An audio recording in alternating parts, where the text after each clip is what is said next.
Buenos días, Egunon, buen día, buenos días. Presidenta, estimados diputados, estimadas diputadas, compatriotas, conciudadanos que nos siguen a través de los medios de comunicación y también de las redes sociales.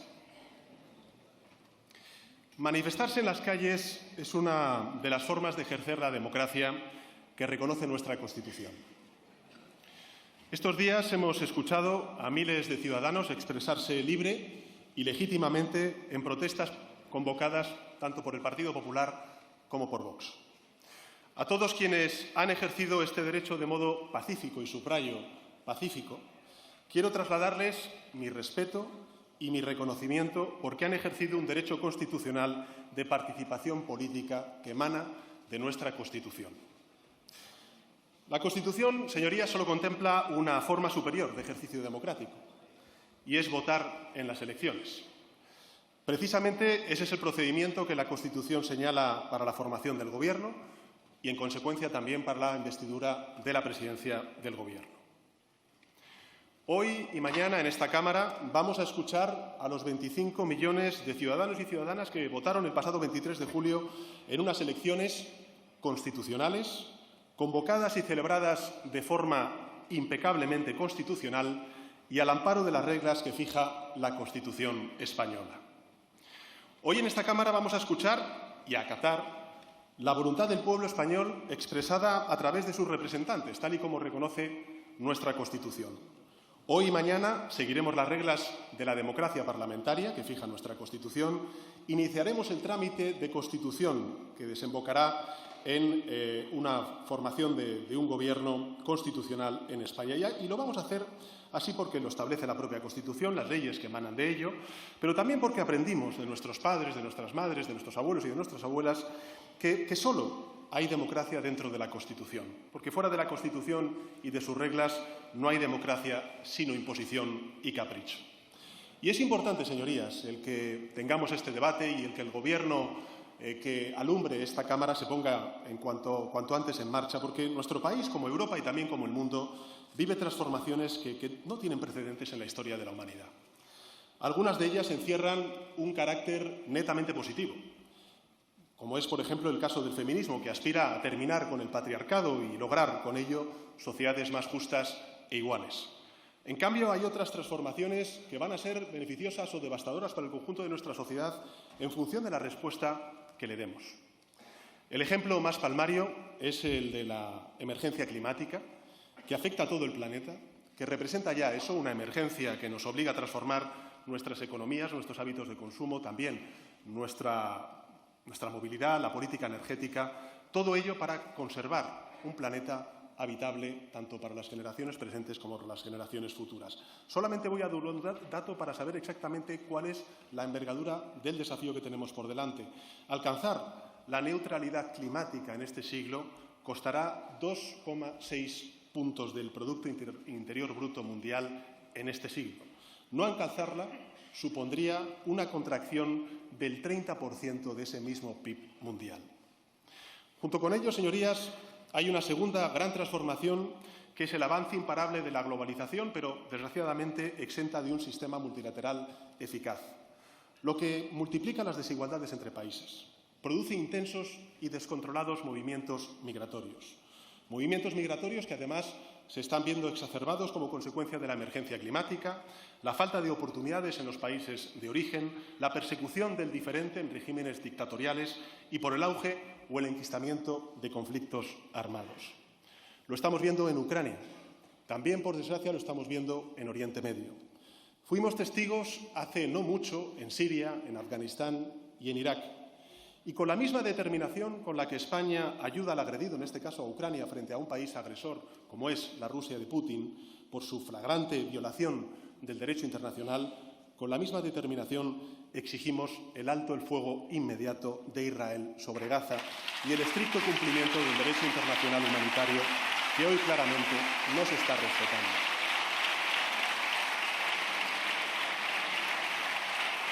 Y que no haya dudas, solo retroceso, ni una sola involución, ni un paso atrás va a contar con el beneplácito ni con la indiferencia del Gobierno de España, ninguno. Por tanto, hoy aquí, en esta sesión, señorías, nos toca elegir camino. Elegir camino. O bien abrimos la puerta a ese movimiento o lo frenamos en seco, erigiendo un muro de democracia, de convivencia y de tolerancia.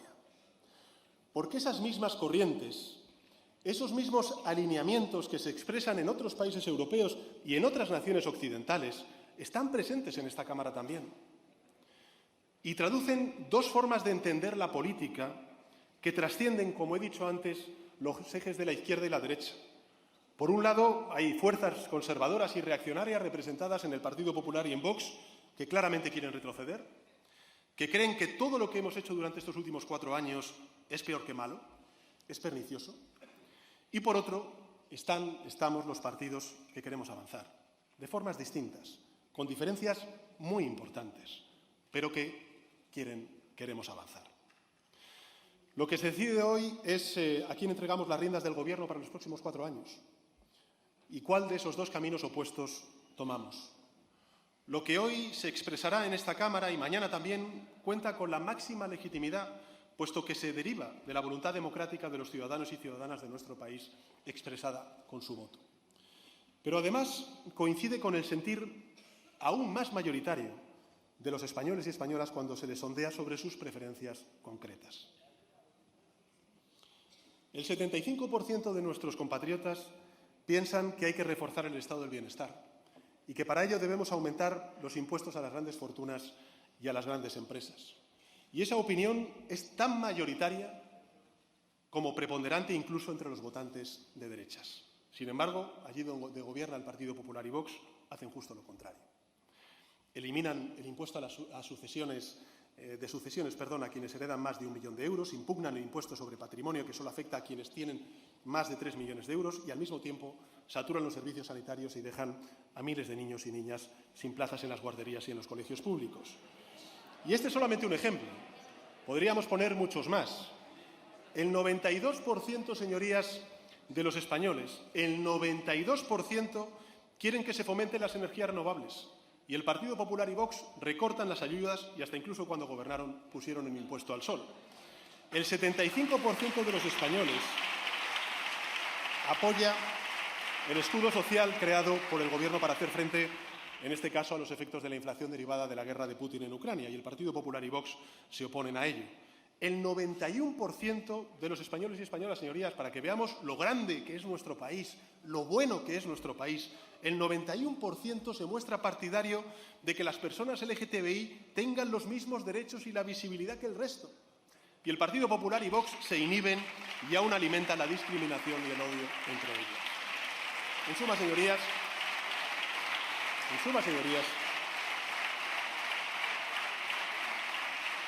señorías, la mayoría de españoles y españolas no comparten estas tesis y estas posiciones reaccionarias. No comparten ni sus valores ni tampoco sus objetivos. España es efectivamente un país tolerante, es un país abierto, es un país igualitario, concienciado con el cambio climático y por eso, señorías, hoy estoy aquí ante ustedes. Señorías, comparezco en esta sesión de investidura para proponer el camino del avance, el camino de la mayoría, el camino del progreso.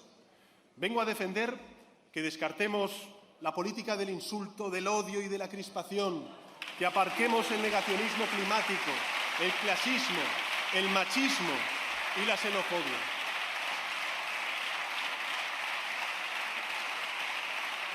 Vengo a proponer que demos a España 4 años más de estabilidad, de convivencia, de progreso y que digamos no a los reaccionarios cuyo único propósito es la involución y la confrontación.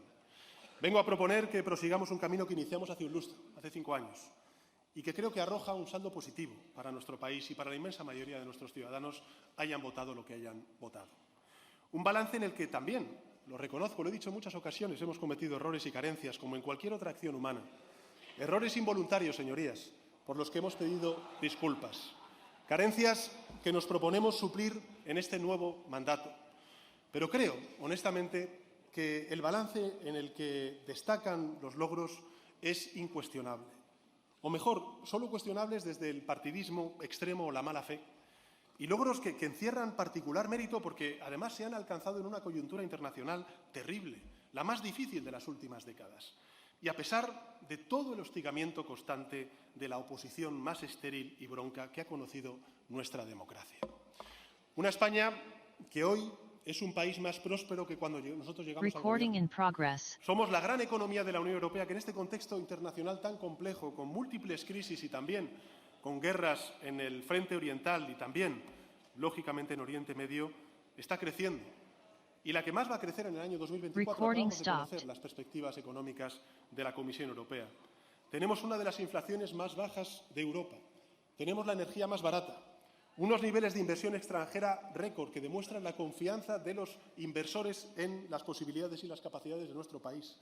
Y los mejores datos de empleo de nuestra historia, con 2 millones de personas más empleadas que cuando gobernaba el Partido Popular. Y todo ello, señorías, con paz social.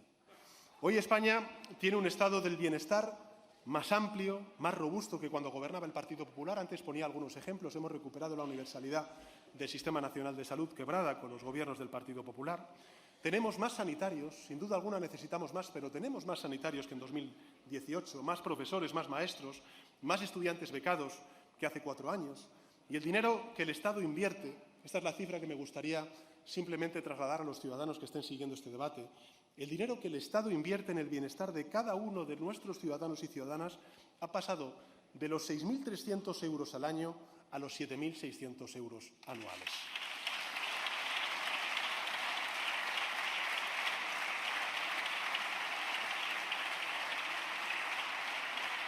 Por tanto,